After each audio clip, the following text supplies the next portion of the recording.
தலப்பாக்கட்டியில் பிரியாணி வாங்கினேன். டேஸ்ட் எப்படி இருக்குன்னு பார்த்தா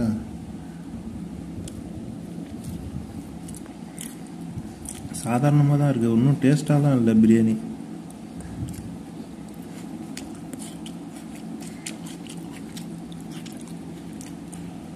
இந்த இது நல்லா இருக்கு.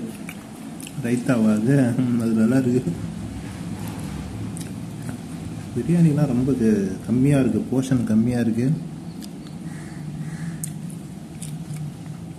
டேஸ்ட்டும் இல்லை. இது வந்து ஜீரக சம்பா, டேஸ்ட் அந்த அளவுக்கு இல்லை.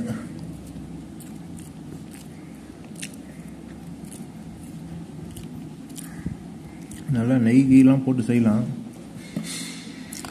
350 ரூபா நம்ம வாங்கினேன் நினைக்கிறேன். Okay bye. இது கோலா உருண்டை, இது தீஞ்சி போன மாதிரி இருக்கு. இப்படி தான் இருக்குமா என்னன்னு தெரியல. நான் இப்போ தான் ஃபஸ்ட் டைம் சாப்பிட்றேன்.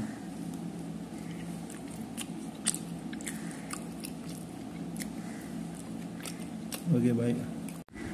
நூல் பரோட்டான்னு சொல்லிட்டு வாங்கினேன். சாதா பரோட்டா தான் கொடுக்குறானுங்க. இது நூல் பரோட்டா கிடையாது. நூல் பரோட்டானா இப்படி இந்த நூல் கிடையாது.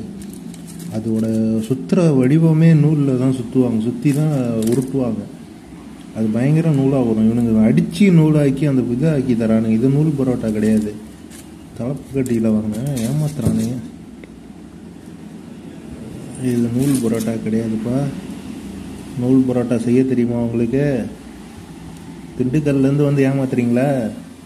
திண்டுக்கல்லே ஃப்ராடா? பார்ப்போம்.